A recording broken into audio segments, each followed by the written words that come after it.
So hello everyone. NCERT की 11th class की ancient history के डिस्कशन में मैं आप सभी का स्वागत करता हूं और today we are going to discuss chapter 12। और इस चैप्टर 12 में हम ग्रीक इन्वेजन इंडिया के ऊपर का देखेंगे कि जब ग्रीक्स ने इंडिया पे इन्वेट किया तो उसके क्या मायने थे और उसका लॉन्ग टर्म शॉर्ट टर्म क्या इम्पैक्ट पड़ा। ठीक है, तो this is the most simplified explanation series of old NCERT. ठीक है, written by R S Sharma. My name is Shubham and you are watching I S social channel. Let's get started. तो बात है अलेक्जेंडर के समय की। अलेक्जेंडर एक ग्रीक राजा था और 327 बीसी में अलेक्जेंडर ने हिंदुस्तान पे हमला शुरू किया। तो अगर आप देखें, अलेक्जेंडर देखें तो ये वाला हिस्सा अगर आप देखें तो this part is basically this part is this part is Greece. तो ग्रीस का वो राजा था और उस समय ग्रीक्स के बीच में और पर्शियंस के बीच में एक ग्लोबल राइवलरी चल रही थी दुनिया के ऊपर अपना डोमिनेंस एस्टैब्लिश करने के लिए।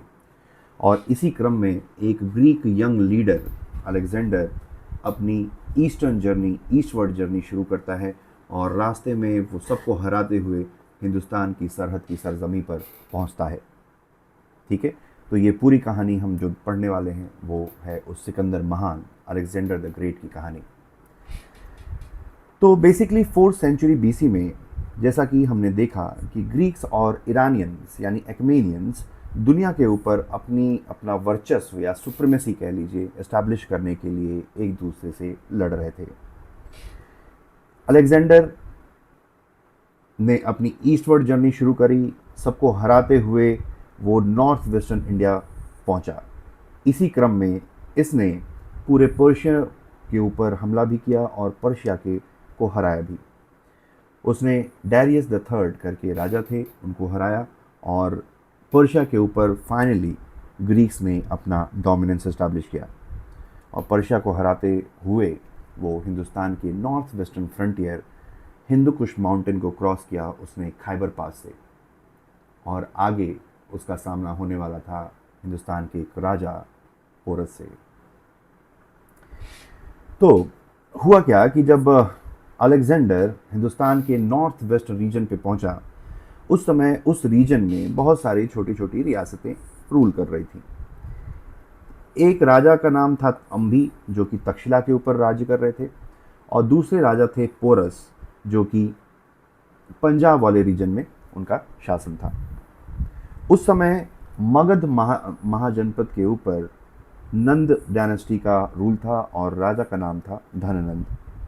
ठीक है, जब अलेक्जेंडर ने इंडिया के, अगर आप मैप देखें, इंडिया के नॉर्थ वेस्टर्न फ्रंटियर वाले राजाओं को चैलेंज किया तो तक्षशिला के राजा अंबी ने बिना कोई भी रेसिस्टेंस दिखाए हथियार डाल दिए और सिकंदर यानी अलेक्जेंडर की सुजेरनिटी को एक्सेप्ट कर लिया। ठीक है, लेकिन आगे अलेक्जेंडर की का सामना होने वाला था पोरस से।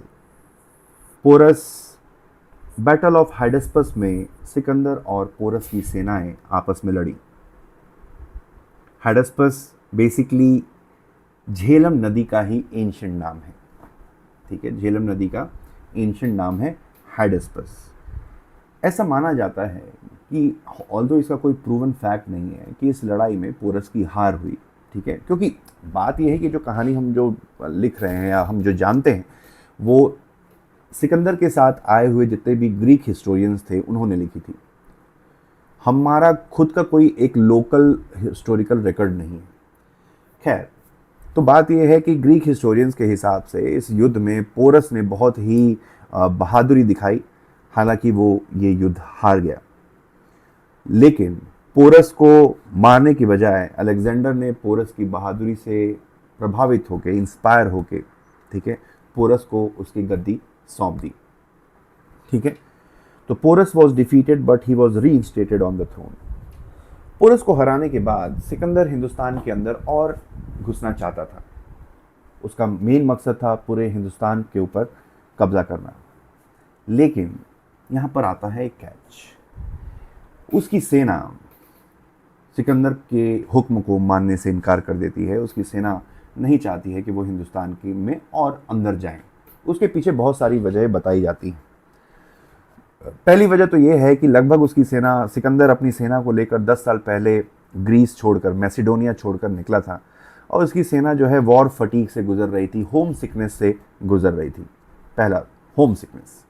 दूसरी वजह है इंडिया का क्लाइमेट जो है वो हॉट एंड ह्यूमिड था, जो कि उसकी सेना को रास नहीं आ रहा था, जिसकी वजह से बीमारियां और अलग अलग टाइप की तकलीफें झेलनी पड़ रही थी। ये दूसरी समस्या है। तीसरी जो और सबसे बड़ी समस्या ऐसी मानी जाती है कि सिकंदर की सेना ने पहली बार हाथियों से उसका सामना हुआ था और उसने देखा था कि पोरस के जो थोड़े से हाथी कितना बड़ा डैमेज कर सकते हैं युद्ध के मैदान में।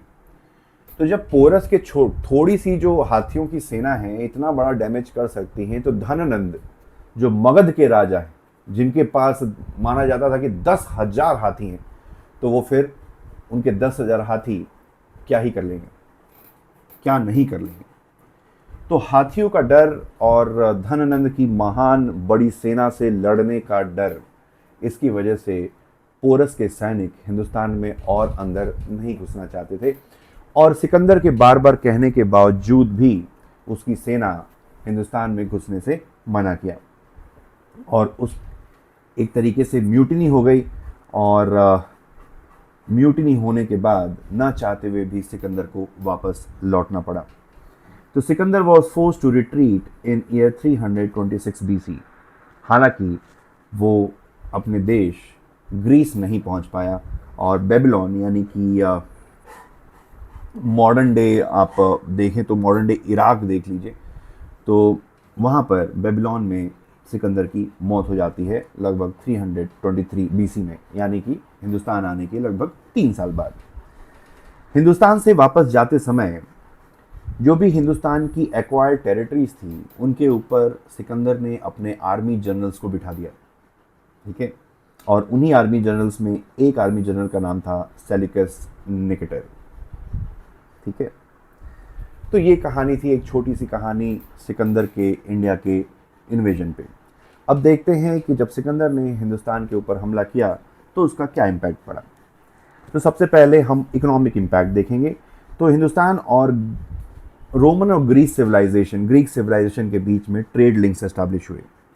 Hindustan generally spices, James, silk, Ivory, paper, iron cutlery, ये सारी चीज़ें एक्सपोर्ट करता था और उसके बदले में इंपोर्ट करता था सोना, वाइन, ग्लासवेयर और बाकी के लग्जरी आइटम्स, ठीक है। तो gold, silver, wine, glass, luxury goods, ये सारी चीज़ें इंपोर्ट की जाती थी और एक्सपोर्ट में मोस्टली हम लोग पेपर करते थे, ठीक है। पेपर जिसको यवन प्रिया भी बोलते हैं, यवन प्रिया, ठीक है। ग्रीक सा ही नाम है, ग्रीक्स को हिंदुस्तान में यवन कहा जाता था। तो यवन प्रिया का मतलब है बिलीवर्ड ऑफ द ग्रीक्स। तो पेपर ग्रीक्स को काफ़ी पसंद था, इस वजह से पेपर यानी काली मिर्च को यवन प्रिया का नाम दिया गया, ठीक है। यवन प्रिया का नाम दिया गया। फिर उसी के साथ साथ बाकी के जेम्स हो गए, कुछ और स्पाइसेस हो गए, सिल्क हो गया, ठीक है, आइवरी, हाथी दांत हो गया, आयरन कटलरी, ये सारी चीज़ें इंडिया रोम में या ग्रीस को सप्लाई करता था, ठीक है। उस समय देखें तो भरूच, अरिकमेड़ू, मुजेरी, पूहर, ये सारे बहुत इंपॉर्टेंट पोर्ट्स थे उस टाइम के, ठीक है। तो अगर आप देखें तो भरूच हो गया आपका यहाँ पर, दिस इज़ भरूच, जिसको ग्रीक्स बेरगाजा भी बोलते थे, बेरगाजा। अरिकमेड़ू हो गया आपका पौंडीचेरी, दिस इज़ अरिकमेड़ू। मुजीरी हो गया आपका यहाँ पे केरला में। पूहर हो गया आपका, दिस इज पूहर, तमिलनाडु में, ठीक है। तो ये एंशियंट पोर्ट्स थे उस टाइम के। फिर प्लिनी करके एक रोमन हिस्टोरियंस थे, उन्होंने जो गोल्ड का ड्रेन हो रहा था रोम से हिंदुस्तान की तरफ, उसके ऊपर अपने जो है लिखा है कि बहुत ज़्यादा ये जो ट्रेड इंडिया के साथ हो रहा है। और इंडियंस जनरली क्या होता था कि इंडियंस हमेशा मोस्टली कोशिश करते थे कि गोल्ड के बदले इंडिया का अपना सारा सामान बेचे। तो इंडिया बेचता था ये सारे सामान और उसके बदले में गोल्ड वो चाहता था। तो इंडिया में ये ग्रीक्स के साथ ट्रेड लिंक्स एस्टैब्लिश होने से सबसे बड़ा जो इम्पैक्ट हुआ वो हुआ गोल्ड। हिंदुस्तान में कभी भी सोना बहुत ज़्यादा नहीं था। जो भी सोना हिंदुस्तान में अगर आप देखेंगे मोस्टली रोमन और ग्रीक सिविलाइजेशन से हिंदुस्तान में आया था। तो यहाँ पर इस चीज़ को ध्यान रखेंगे कि गोल्ड इंडिया में आना शुरू होगा और 300 बीसी से लेकर लगभग 300 एडी के बीच में हिंदुस्तान में बहुत सारा सोना आएगा। और हिंदुस्तान, इसी वजह से हिंदुस्तान का नाम पड़ा गोल्डन बर्ड। ठीक है। फिर एक और किताब है Periplus of Erythraean Sea. Periplus का मतलब होता है जर्नी और एरिथ्रियन सी रेड सी को कहा जाता है। तो पेरिप्लस ऑफ एरिथ्रियन सी करके एक किताब है जो कि एक अननोन ग्रीक सेलर ने लिखी थी। उसमें भी इंडिया और ग्रीक के साथ ट्रेड लिंक्स के बारे में मेंशन किया हुआ है। उसके अलावा एक और हिस्टोरियन थे जिनका नाम है टॉलमी, ठीक है, जिनकी किताब है ज्योग्राफिका। उस किताब में भी इंडिया के और ग्रीक और रोमन सिविलाइजेशन के ट्रेड लिंक्स के बारे में काफ़ी कुछ लिखा हुआ है। अगला इम्पैक्ट देखने पॉलिटिकल इम्पैक्ट। तो बेसिकली अलेक्जेंडर के इन्वेजन की वजह से इंडिया का पॉलिटिकल यूनिफिकेशन हुआ, नॉर्दर्न इंडिया का, नॉर्थ वेस्ट इंडिया का पॉलिटिकल यूनिफिकेशन हुआ। मतलब कि हुआ क्या, इस तरीके से समझते हैं कि पहले यहाँ पर बहुत छोटी छोटी रियासतें थी। ठीक है, ये हो गया मान लो कि मगध एम्पायर, छोटी छोटी रियासतें थी। अब अलेक्जेंडर ने क्या किया कि इन सारी छोटी सी रियासतों को हरा के इसको दे दिया सेल्यूकस निकेटर को, जो कि अलेक्जेंडर का सेनापति था। फिर चंद्रगुप्त मौर्य ने क्या किया कि सेल्यूकस निकेटर को जैसे ही हराया तो ये पूरा एरिया मगध एम्पायर में आ गया। तो मगध एम्पायर के एक्सपेंशन के पीछे बहुत बड़ी वजह थी। नहीं तो अगर मान लो कि अगर सिकंदर ने छोटी छोटी रियासतों को नहीं हराया होता तो चंद्रगुप्त मौर्य को अलग अलग करके सारी रियासतों से अलग अलग लड़ाइयाँ लड़नी पड़ती। लेकिन सिकंदर ने क्या किया था, इन सारी छोटी रियासतों को हरा के ऑलरेडी एक राज्य स्टैब्लिश कर लिया था और उस राज्य के ऊपर सेल्यूकस निकेटर राज्य करता था। तो अब सिकंदर ने एक ही लड़ाई में सेल्यूकस निकेटर को हरा दिया और जिसकी वजह से मौर्यन एम्पायर का एक्सपेंशन हो गया नॉर्थ वेस्ट इंडिया में। तो ये हो गया political unification of north west India, पहला इम्पैक्ट। दूसरा इम्पैक्ट है, अगर आप देखें तो ग्रीक्स अपने साथ बहुत सारे हिस्टोरियंस लेकर आए, जैसे Megasthenes, Callisthenes, Nearchus, Onesicritus. Megasthenes basically he was he was an ambassador of Seleucus Nicator in the court of Chandragupta Maurya. और इन्होंने किताब लिखी है इंडिका, ठीक है, जिसमें हिंदुस्तान के सोशियो कल्चरल और पॉलिटिकल हिस्ट्री के बारे में उन्होंने लिखा है। तो बेसिकली ये सारे अगर आप देखें तो these were the Greek historians who travelled along with Alexander, और इन्होंने हिंदुस्तान में आकर हिंदुस्तान में अपनी ऑब्जर्वेशंस को लिखा है। और ये एक बहुत अच्छा फर्स्ट हैंड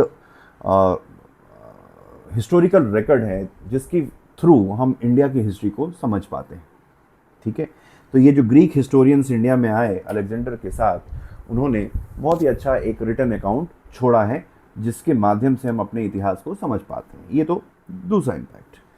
अगला है स्ट्रैटिगो सिस्टम ऑफ मिलिट्री गवर्नरशिप।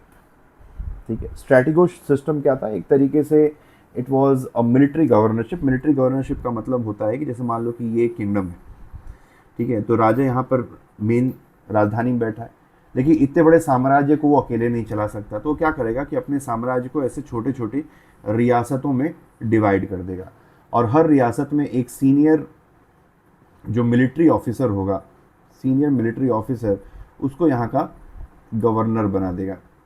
ठीक है, उसको यहाँ का गवर्नर बना देगा। तो एक तरीके से ये जो मिलिट्री ऑफिसर होगा वो इस एरिया का एक छोटा राजा बन जाएगा। ठीक है, तो this type of military governorship was introduced by the Greeks in India और उस सिस्टम का नाम है स्ट्रैटिगो सिस्टम। ठीक है, उस सिस्टम का नाम है स्ट्रैटिगो सिस्टम। अगला पॉलिटिकल इम्पैक्ट है मेगास्थनीज, जिसके बारे में हमने बात की थी। Megasthenes was a Greek ambassador of Seleucus Nicator in the court of Chandragupta Maurya, और उन्होंने एक किताब लिखी जिसका नाम है इंडिका, और इस किताब में उन्होंने हिंदुस्तान की सोसाइटी और पॉलिटिकल स्ट्रक्चर के बारे में अपनी ऑब्जर्वेशंस को रिकॉर्ड किया है। अगला है कि नॉर्थ वेस्टर्न रीजन में जो ये ग्रीक राजाओं ने राज्य किया है, इसकी वजह से इंडिया और ग्रीक पॉलिटिकल जो कल्चर्स हैं, पॉलिटिकल सिस्टम है, उनके बीच में एक फ्यूजन एस्टैब्लिश हुआ। तो इंडियन पॉलिटिकल स्ट्रक्चर अगर आप देखें तो मौर्यंस का जो centralised administrative system, it was inspired from Greek system. It was inspired from Greek system. Next impact, cultural impact देखते हैं कि ग्रीक्स के इंडिया में आने की वजह से एक नए स्कूल ऑफ आर्ट का डेवलपमेंट हुआ, जिसको गांधार स्कूल ऑफ आर्ट कहते हैं। इसको हम आर्ट एंड कल्चर में डिटेल में पढ़ेंगे। तो Gandhara school of art basically, इसमें बुद्ध की मूर्तियाँ, आइडल्स ऑफ बुद्धा बनना शुरू हुई, जो कि काफ़ी ज़्यादा रियलिस्टिक दिखाई देती थी। काफ़ी ज़्यादा रियल लाइफ इमेजेस बुद्ध की बनने लगी, बुद्ध की ऐसी मूर्तियाँ बनने लगी जो काफ़ी रियल दिखती थी। और ये मूर्ति बनाने की जो कला है, that art was basically inspired from Greek art, जिसको बोलते हैं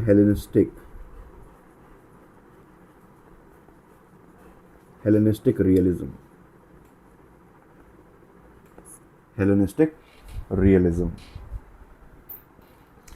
अब आते हैं कॉइन्स के ऊपर। तो कॉइन्स का ग्रीक्स का इंडिया के कॉइन पर क्या इम्पैक्ट पड़ा, तो थोड़ा सा कंपेयर कर लेते हैं। तो पहले आता है महाजनपद कॉइन और फिर आता है ग्रीक कॉइन। तो ग्रीक्स का इंडिया के कॉइनेज सिस्टम पे बहुत बड़ा इम्पैक्ट पड़ा, उसको एक एक करके देखते हैं। तो इंडिया में पहले क्या होता था कि पंच मार्क कॉइन इस्तेमाल किए जाते थे। पंच मार्क कॉइन क्या है कि भैया आपने एक मेटल की शीट ली और उस मेटल की शीट पे आपने पंच कर करके कॉइन्स निकाल लिए, ठीक है, पंच मार्क कॉइन। जब ग्रीक्स आए तो उन्होंने डाई स्ट्रक कॉइन या मोल्डेड कॉइन, सांचे में बनने वाले कॉइन्स हिंदुस्तान में इंट्रोड्यूस किए, सांचे में जो बनते थे। दूसरा, इंडिया में पहले सिल्वर और कॉपर के कॉइन्स का इस्तेमाल होता था। ग्रीक्स के आने की वजह से पहली बार गोल्ड का कॉइन बनना शुरू हुआ। तीसरा इम्पैक्ट, ग्रीक कॉइन्स पे इंस्क्रिप्शंस होती थी, जबकि मॉडर्न कॉइन्स पे कोई भी, या महाजनपद कॉइन्स पे कोई भी इंस्क्रिप्शंस नहीं होती थी। फिर ग्रीक्स कॉइन पे इमेज ऑफ किंग आपको देखने को मिलेगा, जबकि महाजनपद के कॉइन्स में ऐसे कोई इमेजेस राजा की सिक्कों पर देखने को नहीं मिलती है।